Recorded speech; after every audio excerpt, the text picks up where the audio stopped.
नमस्कार दोस्तों, दिल की बात आपसे सब तक नया एपिसोड, नई कहानी और फिर से नई हस्ती। और आज की परिस्थितियों को देखते हुए हम हमेशा सर्च करते हैं कोई ऐसा मोटिवेशनल स्पीकर हमें हमारी लाइफ में मिले जो हमें गाइड कर सके, हमारे प्रॉब्लम्स का सॉल्यूशन दे सके, ताकि हम अपनी लाइफ को इजी गोइंग बना सके और अच्छे से जीवन यापन कर सकें। आज ऐसे ही सक्सेस से हम रूबरू होंगे निशा रॉय, जो कि मोटिवेशनल स्पीकर हैं, काउंसलर हैं और साइकेट्रिस्ट हैं। मैम, सबसे पहले स्वागत है आपका हमारे इस शो के अंदर। Thank you so much. वाकई में बहुत अच्छा लगता है जब हम एक मोटिवेशनल स्पीकर से मिलते हैं, बिकॉज आज की डेट में लाइफ ना इतनी कैलकुलेटिव हो गई है और इतनी मैं शॉर्ट में कहूँ तो डिप्रेशन वाले माहौल में आ गई है। चाहे वो छोटे बच्चे हों, कॉलेज गोइंग हों, पेरेंट्स हों या वर्किंग हो, हर कोई कहीं ना कहीं डिस्टर्ब है। राइट। तो एज ए मोटिवेशनल स्पीकर जब आप इन चीज़ों को देखते हैं तो आपको पर्सनली क्या फील होता है कि एक्चुअल में डिप्रेशन है क्या? देखिए, मुझे तो ये लगता है कि ये डिप्रेशन स्टार्ट कहाँ से हुआ। पहली बात है, ये जो वर्ड है डिप्रेशन, ये बहुत बड़ा वर्ड है। ये ऐसा नहीं है कि ये सबको होता है, लेकिन हमें आजकल ये फैशन हो गया है। थोड़ा सा भी अगर हम स्ट्रेस्ड होंगे, स्ट्रेस्ड आउट, तो हम बोलेंगे कि हर बच्चे बोलते हैं कि अरे मैं तो डिप्रेस्ड हूँ, एक्चुअली ये डिप्रेशन नहीं है, ये है स्ट्रेस, और may be you can see ये एंजाइटी है। लेकिन ये इसलिए हो रहा है क्योंकि आज जो है ना, ये पेरेंट्स बहुत कॉम्पिटिटिव हो गए। बच्चों से ज़्यादा पेरेंट्स कॉम्पिटिटिव हैं, और पेरेंट्स चाहते हैं कि उनके बच्चे मतलब बहुत अच्छा करें, और वो जो नहीं कर पाए तो वो चाहते हैं कि वो उनके बच्चे को पूरा करें। तो इस चक्कर में, और ये जो कंपटीशन बढ़ गया है, लोगों को दिखावा बढ़ गया है, सोशल मीडिया आ गया है, और ये जो आस पड़ोसी मतलब सोसाइटी के दिखाने के चक्कर में ना, आप अपने बच्चे को नंबर 1 में चक्कर में रखने के चक्कर में आप उसको बहुत स्ट्रेस दे रहे हो, विच इज़ रॉन्ग। आपने बात यहाँ की बात मैं मतलब अपने दर्शकों के पॉइंट ऑफ व्यू से कट कर रहा हूँ, बिकॉज हर कोई पेरेंट्स भी चाहता है कि बिकॉज उसका बच्चा नंबर 1 पे आए, आज उसके लिए अच्छे स्कूल, अच्छे कॉलेज, अच्छे कोचिंग के अंदर उसको मतलब एडमिशन भी कराते हैं उसका, और काफ़ी पैसा भी खर्च करते हैं। ठीक है, ये बात सही है कि कहीं ना कहीं पेरेंट्स सोचते हैं कि जो मैं अपनी लाइफ में नहीं कर पाया वो मेरा बच्चा करे या बच्ची आगे बढ़े उस चीज़ को लेकर। तो कहीं ना कहीं पेरेंट्स के पॉइंट ऑफ व्यू से वो चीज़ सही है, बट हाँ, कहीं ना कहीं हमने उस चीज़ को प्रेशर में डाल दिया कि यार मैंने नहीं किया तो बच्चे को तो करना चाहिए। तो ये जो पॉइंट है ना मैम, मतलब बच्चों के पॉइंट ऑफ व्यू से मैं अगर पूछूँ आपसे, तो ऑब्वियसली बात है, पेरेंट्स का सपना तो है तो वो तो पूरा कराना चाहेगा बच्चे से। तो मतलब बच्चे उस समय क्या सोच रहे होते हैं बेसिकली? मैं ना इसको थोड़ा ठीक है, ये क्वेश्चन को थोड़ा मैं वो ट्विस्ट करके ऐसे आंसर ऐसे करती हूँ। देखिए, ये जो पेरेंट्स होते हैं ये गलत नहीं सोच रहे हैं। मैं ये नहीं बोल रही हूँ कि पेरेंट्स जो सोच रहे हैं गलत सोच रहे हैं। मैं भी एक पेरेंट हूँ, मेरे भी 2 बच्चे हैं। क्लास 12th में मेरा बेटा है, बेटी क्लास 7th में। तो हम सब सोचते हैं कि हमारे बच्चे बहुत अच्छा करें, लेकिन कुछ चीज़ें हैं जो हम गलत तरीके से हम कर रहे हैं, जो कि हम रियलाइज़ नहीं करते। हमारी परवरिश में ना थोड़ी कमी है, जो हमें पता नहीं चलता है कि हम इसको गलत डायरेक्शन में लेके जा रहे हैं। मैं ये नहीं बोलती कि बच्चे को पढ़ना नहीं चाहिए, बिल्कुल पढ़ना चाहिए। अरे अचीवर बने, बेस्ट करे, 100% मार्क्स लाए, सब कुछ अच्छा करें, लेकिन इस चक्कर में बच्चे के ऊपर जो प्रेशर बनता है वो हम समझ नहीं पाते हैं। अच्छा, पहली बात है, क्या होता है कि जो पेरेंट्स हैं, जब आप अपने बच्चे का परवरिश कर रहे हैं, तब भूल जाते हैं कि ये सिर्फ पढ़ाई नहीं है। ये बच्चा अगर लाइफ में आगे बढ़ेगा तो ये सिर्फ पढ़ाई की वजह से नहीं बनेगा। ये बहुत सारे एरियाज़ हैं जिस पे हमें ध्यान देना चाहिए और जिसमें हमें ध्यान देना पड़ेगा। अगर हम बच्चे का एक्स्ट्रा करिकुलर एक्टिविटी पे ध्यान दें और उसके थॉट पे ध्यान दें कि वो क्या, उसके इमोशंस क्या है, वो बच्चा क्या सोचता है, क्या फील कर रहा है, अगर वो स्कूल में गया है, क्या बात उसको बुरी लग रही है, तो उसकी बातों को सुने। ये बहुत ज़रूरी है कि बच्चों को सुनना, उसके साथ टाइम स्पेंड करना, उसके साथ बैठना, बातें करना बहुत ज़रूरी है। बच्चे का आधा से ज़्यादा प्रॉब्लम तभी ख़त्म हो जाता है जब पेरेंट्स उसके साथ बैठते हैं और उनकी बात सुनते हैं। आजकल क्योंकि मैं काउंसलर हूँ और मैं साइकोलॉजिस्ट हूँ, मेरा रोज़ का यही काम है। मैं मैक्सिमम केसेस में, मैं बोलूँगी 99.9 केसेस में मैंने यही देखा है कि पेरेंट्स अवेलेबल इमोशनली नहीं है। कई बार फिजिकली अवेलेबल नहीं है, वो कहीं और पोस्टेड हैं। उनको लगता है कि अरे बच्चे को हम खाना प्रोवाइड कर रहे हैं, उनको हम अच्छे स्कूल में पढ़ा रहे हैं, दैट्स इट, इतना ही काफ़ी। हम उनको घुमाने ले जा रहे हैं वेकेशन में, कभी यूएस लेके जा रहे हैं, कभी यहाँ, कभी केरला लेके जा रहे हैं, गोवा लेके जा रहे हैं, लेकिन इतना काफ़ी नहीं है। बच्चे के साथ अगर आपको सही परवरिश करना है बच्चे की, तो बच्चे का फ्रेंड बन के रहिए।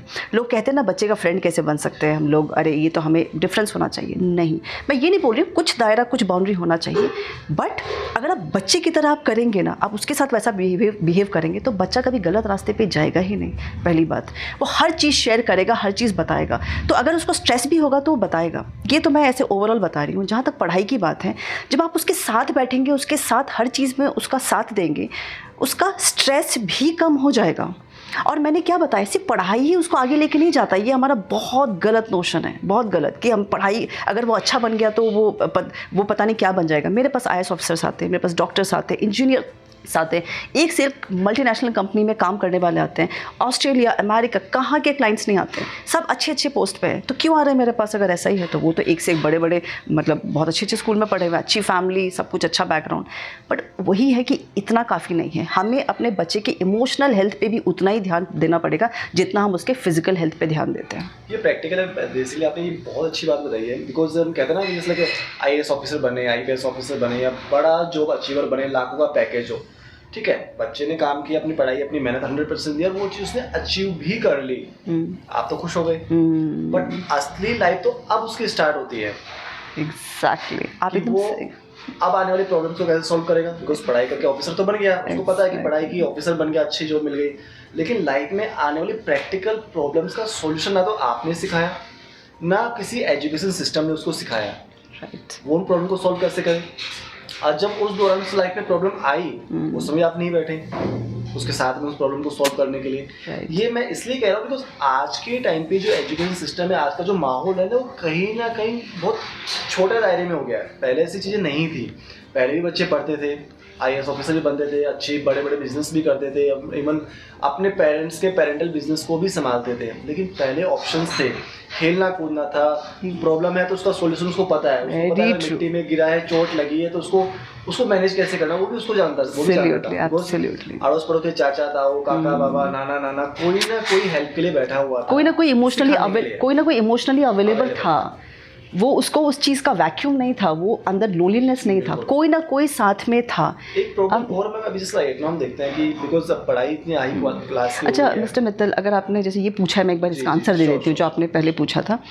अच्छा, सबसे पहली बात है, मैंने जैसा आपको बताया कि परवरिश बहुत इंपॉर्टेंट रोल प्ले करता है बच्चे के लाइफ में, उसकी पर्सनालिटी डेवलप करने में। अब स्पेशली जैसे अगर हम बात करें, हम इतना डिटेल में तो नहीं बात कर सकते, लेकिन अगर शॉर्ट में बोलूँ तो बच्चे का 1 to 7 ईयर्स बहुत इंपॉर्टेंट होता है, उसको हम प्रोग्रामिंग स्टेज बोलते हैं। मतलब अगर हम पूरे लाइफ को अगर हम देखें कि 100 साल का मान लो उम्र का हम देखते हैं, तो 7 ईयर्स एक साइड कर लो और 93 ईयर्स एक साइड, मतलब 7 ईयर्स का इतना बड़ा रोल होता है। तो मतलब 7 साल तक आप अपने बच्चे को क्या दे रहे हो, क्या बच्चा सीख रहा है, मतलब अपने 5 सेंसेस से बच्चा क्या इन्फॉर्मेशन रिसीव कर रहा है। अगर वो पेरेंट्स को लड़ते झगड़ते देख रहा है, अगर वो देख रहा है इमोशनली अवेलेबल नहीं है, या चिल्ला रहे हैं मेट पे, या मतलब उस पर चिल्ला रहे हैं, या किस तरह का कंटेंट देखते हैं, सीरियल देखते हैं, प्रोग्राम देखते हैं, उसका बच्चे पे बहुत ज़्यादा असर होता है। क्योंकि बच्चे का एनालिटिकल माइंड काम नहीं कर रहा होता है 7 साल तक, उसका एनालिटिकल माइंड, उसका जजमेंटल माइंड नहीं काम करता है। वो सबकॉन्शियसली बहुत हाई होता है, सबकॉन्शियस माइंड उसका पावर बहुत हाई होता है, बहुत इंटेलिजेंट होता है, ग्रास्पिंग पावर बहुत उसका स्ट्रांग होता है, बट उसका ये स्ट्रांग नहीं होता है, और मतलब कि एनालिटिकल पावर डेवलप नहीं होता है। तो बच्चा जो अच्छा बुरा देखता है सब अडॉप्ट कर लेता है, और वहीं से उसकी पर्सनैलिटी शुरू हो जाती है, और इसको बोलते हैं एक्वायर्ड पर्सनालिटी। जैसे मैंने बोला, मेरे पास एक से एक लोग आते हैं, मतलब अच्छे अच्छे पोस्ट पे, लेकिन वो कहते हैं मैम ऐसा क्यों हूँ मैं। वो ऐसे इसलिए है क्योंकि उनके बचपन से उन्होंने यही चीज़ सीखा है, और उनका वो बन गया बिलीफ सिस्टम। अब इसकी वजह से क्या होता है, बच्चे के अंदर सेल्फ डाउट, बच्चे के अंदर सेल्फ स्टीम इशू, बच्चे के अंदर सेल्फ कॉन्फिडेंस लो का इशू, ये धीरे धीरे करके बच्चे को तोड़ देता है। और बच्चा बचपन से ही पीपल प्लीजर हो जाता है। वो प्लीज़ करने के चक्कर में, क्योंकि वो पहले पेरेंट्स को प्लीज़ कर रहा होता है, क्योंकि उसको वो माहौल नहीं चाहिए होता है। प्लीज़ करते करते फिर आज वो सबको प्लीज़ कर रहा है, फ्रेंड्स को प्लीज़ कर रहा है, टीचर्स को प्लीज़ कर रहा है, अपने गर्लफ्रेंड को, सबको प्लीज़ कर रहा है। क्यों? क्योंकि उसका आदत में शामिल हो गई है। क्योंकि कोई भी काम अगर आप 21 दिन तक करते हैं या 30 दिन तक, वो आपके ऑलरेडी सिस्टम में चला जाता है, आपके सबकॉन्शियस माइंड में चला जाता है।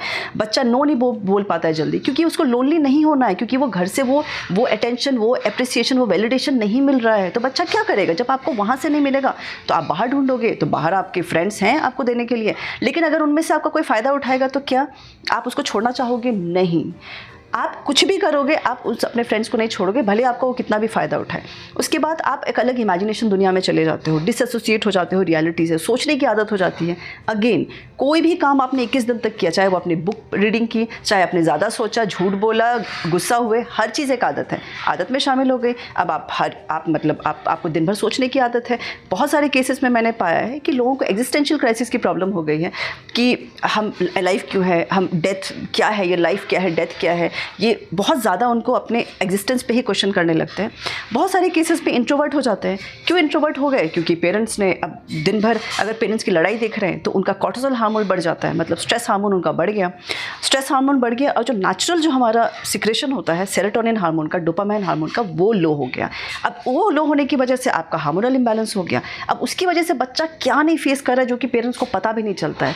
उसका हेयर लॉस होना शुरू हो जाता है, उसको पेन होना शुरू हो जाता है बॉडी में, उसको माइग्रेन होना शुरू हो जाता है, उसको मेमोरी थोड़ा सा वो, उसको फोकस तो बिल्कुल ही कम हो जाता है। लेकिन समझ में नहीं आता पेरेंट्स को कि ये, उनको लगता है तो एक्टिंग कर रहा है, तो नाटक कर रहा है, तो ऐसे ही है। लेकिन बात वो नहीं है। दिन भर अगर आप उसी स्ट्रेस में, एक ही स्ट्रेस के सिचुएशन में आप लंबे टाइम तक रहते हो तो वो क्रॉनिक हो जाता है।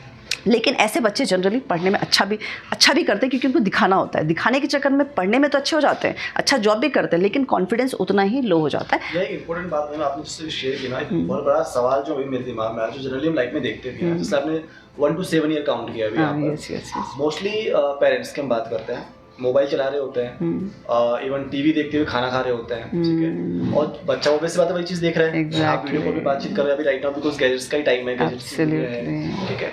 अब बच्चे ने ऑब्वियस बात वो चीज स्वीकार कर ली अपने लाइफ के अंदर, एडॉप्ट कर ली उस चीजों को। बच्चा जैसे जैसे बड़ा होता है, नो डाउट पढ़ाई में अच्छा है क्योंकि पेरेंट्स कहते हैं पढ़ाई करनी है तो पढ़ाई करता भी है, लेकिन जब वो खुद खाना खाता है मोबाइल देखते हुए, वो खुद गेम खेल रहा होता है मोबाइल के अंदर या टाइम पास कर रहा होता है मोबाइल के अंदर, तो पेरेंट्स बोलते हैं कि नहीं तेरे को मोबाइल नहीं चलाना है। अब वो इस चीज़ को कैसे स्वीकार करे कि भैया जब तुम चला रहे तो मैं क्यों नहीं चलाऊं? राइट। आप कितना ही डांट लो, कितना ही लड़ लो, कितना ही मार लो, कितना ही पीट लो, वो उसकी नेचुरल आदत में आ चुका है। आप कैसे छुड़ाओगे? सबसे पहले वही पुराना कहावत कि आपको खुद को बदलना पड़ेगा, आपको खुद को उसके सामने इस तरह से प्रेजेंट करना पड़ेगा जो चीज़ आप उससे चाहते हो। एग्जैक्टली, एकदम मतलब बंटी जी आपने बहुत सही बात बोली है। आपको पता है, मैं अपने बेटे की बात बताती हूँ शॉर्ट में। पहले मैं बहुत गुस्सा करती थी, मुझे आदत थी गुस्सा करने की, क्योंकि कुछ एक्सपेक्टेशन थे घर पे कि लड़का है, उसको IITian बनाना है, ये करना है, तो मुझे आदत हो गई गुस्सा करने की। अब मैंने रियलाइज़ नहीं किया कि मैं जब उससे मिलती थी उसको उस पर गुस्सा कर रही होती थी, जब बात करूँ तो गुस्से से करूँ। और अपने डॉटर के साथ मेरा एटीट्यूड एकदम डिफरेंट था, मैं बहुत प्यार से बात करती थी, अपने क्लाइंट से बहुत अच्छे से बात करती थी। तब मैंने रियलाइज़ किया कि ओके ये मेरी आदत में शामिल हो गई है, तो मैंने वो चेंज किया। तो एज अ मदर मैं चेंज हुई। जब मैं काउंसलर बनी तो सबसे ज़्यादा फ़ायदा मुझे ये हुआ कि मैं एज अ मदर भी चेंज हुई। अब मैं एज अ मदर चेंज हुई तो मेरा बेटा चेंज हो गया, क्योंकि अगर मैं प्यार दूंगी तो प्यार मिलेगा। अब हमारा रिलेशनशिप बहुत अच्छा है, सबके साथ अच्छा है, तो ये बहुत नेचुरल है। अच्छा, जो आपने ये खाने वाली बात बोली, मैं बहुत मतलब स्ट्रेस देके इस बात को बोलूँगी, एम्फेसिस देके बोलूँगी ये बात कि हमेशा ना do one thing at a time.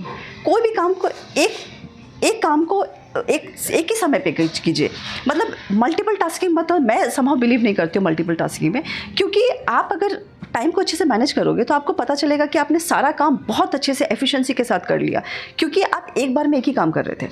अगर मैं जब खाना खाती हूँ तो मैं सिर्फ खाना खाती हूँ, मैं ना टीवी देखती हूँ ना कुछ और करती हूँ। इनफैक्ट मैं किसी से बात भी नहीं करती हूँ, मेरी आदत है। अगर मैं टीवी देख रही हूँ तो सिर्फ टीवी, तो खैर मैं देखती नहीं हूँ, लेकिन अगर मान लो कभी कुछ देखा तो सिर्फ टीवी देख रही हूँ।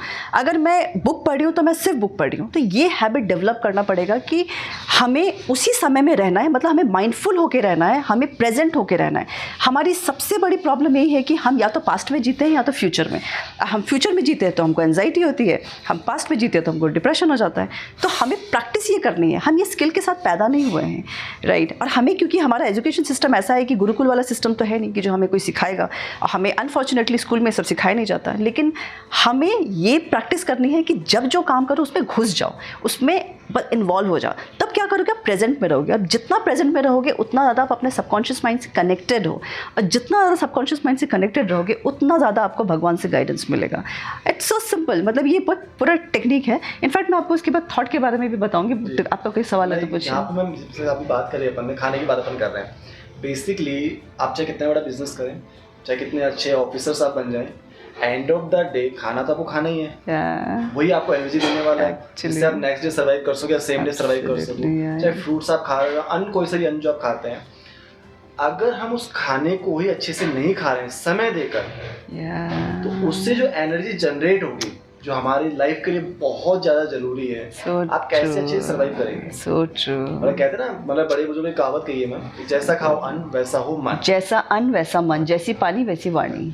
अगर आप मतलब इतना अच्छा पैसा कमाने के बावजूद भी, इतना दिन भर वर्कआउट करने के बावजूद भी, इतनी अच्छी पढ़ाई करने के बावजूद भी समय पर तरीके से खाना अगर नहीं खा पा रहे हैं, तो शरीर कैसे आपका साथ देगा, कैसे आपकी एनर्जी आपको आगे लेकर जाएगी, कैसा आपका ऑरा क्रिएट होगा। Very right. जनरल थिंग्स में अपन देख रहे हैं मैम कि खाना कुछ भी हम खा रहे हैं, चलते फिरते खा रहे हैं। अगर मैं कहूँ कि पहले जैसे माएँ खाना बनाती थी चूल्हे पर, हम तसल्ली से बैठ के वहाँ चूल्हे के सामने बैठ के खाते थे।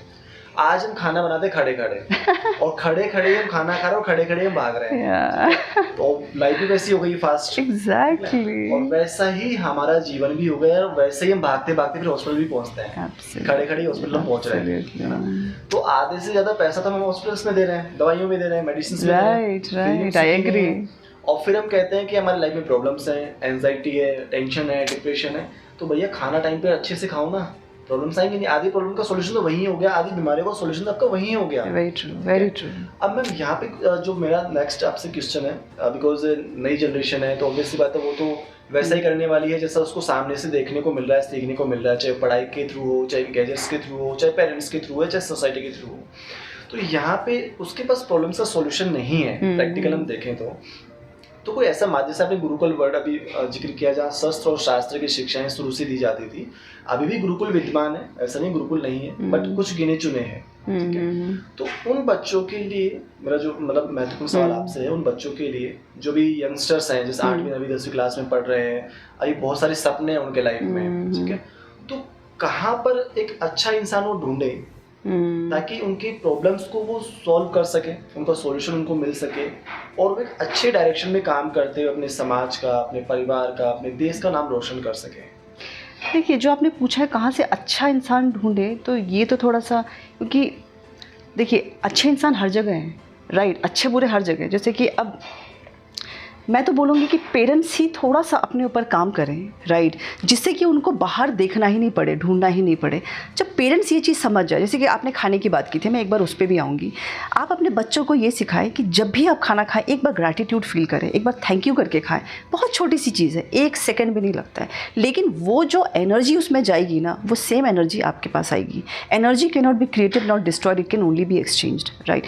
आप अपने बच्चों को थोड़ा सा डिसिप्लिन पे काम कराएं, क्योंकि ultimately it's all about discipline, it's all about consistency, it's all about persistence, it's all about dedication।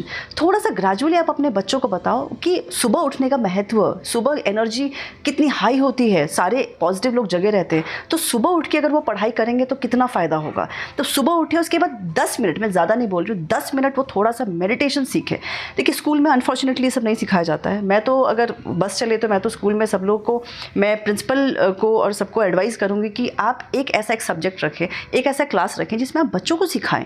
नहीं सीखना वो दूसरी बात है, लेकिन आप हर दिन एक ही चीज़ पढ़ाएंगे तो बच्चे सीखेंगे। बच्चे सिखाने से सीखते हैं। अगर आपने कभी इंट्रोड्यूस ही नहीं किया कि एफर्मेशन क्या होता है, विजुअलाइजेशन क्या होता है, ये मेडिटेशन क्या होता है, बच्चों को कैसे पता चलेगा। बच्चे अब बड़े हो रहे हैं, सीक्रेट बुक पढ़ रहे हैं, पावर सबकॉन्शियस माइंड बुक पढ़ रहे हैं, तब वहाँ से सीख रहे हैं फ्रेंड से, तब तक वो बड़े हो जाते हैं, एक्सेप्ट नहीं करते जल्दी।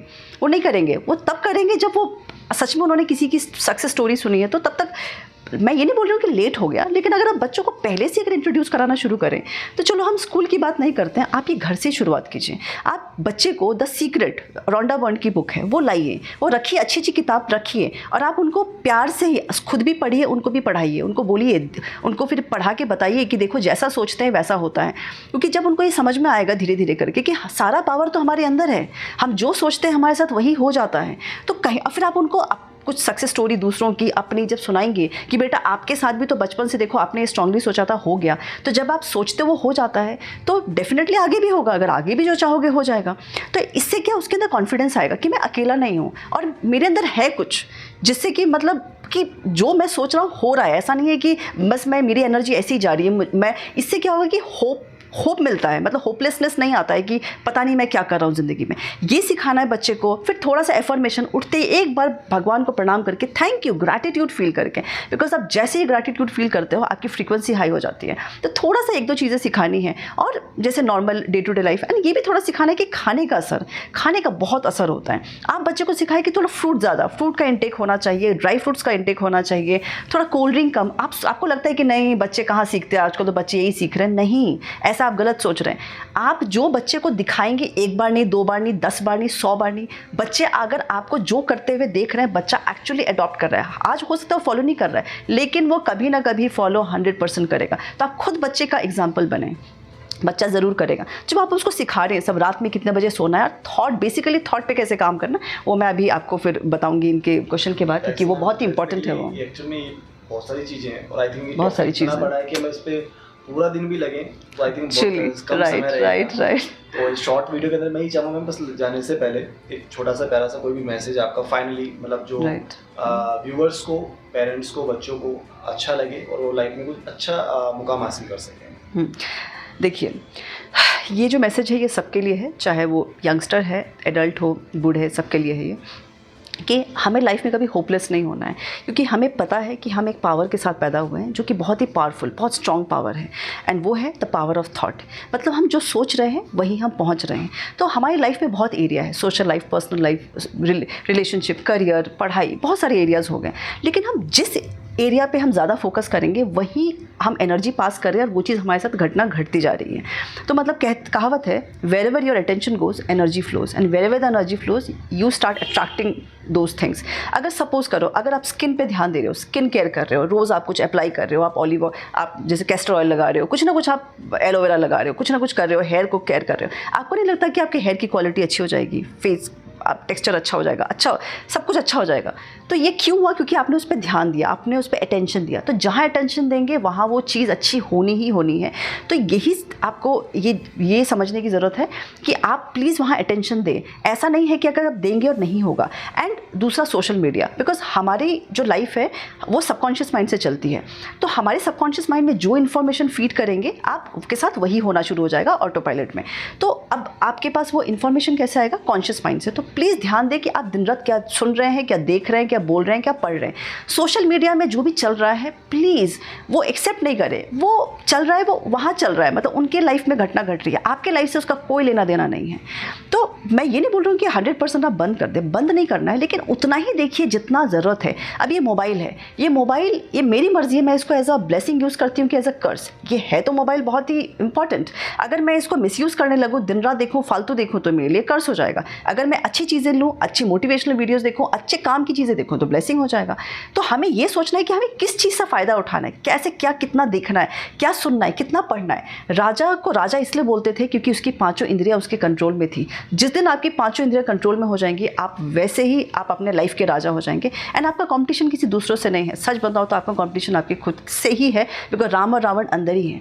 तो आप अपने ऊपर वर्क कीजिए। आप जितना अपने ऊपर वर्क करेंगे उतना ही आगे, उतना ही सक्सेसफुल आप हो जाएंगे और आगे बढ़ेंगे। बहुत ही अच्छी बात कही है कि राम और रावण आपके अंदर ही हैं, और प्रैक्टिकली आपका थॉट प्रोसेस, आपकी 5 इंद्रियां, आपके 7 चक्रास, अगर आप इन पे काम कर लेते हैं तो मुझे नहीं लगता कि दुनिया में आई थिंक किसी और हेल्प की आपको जरूरत पड़ेगी। आपको सक्सेसफुल होने से कोई नहीं रोक सकता, बिकॉज विचार ही हैं जो आपको राम भी बना सकते हैं और आपको रावण भी बना सकते हैं।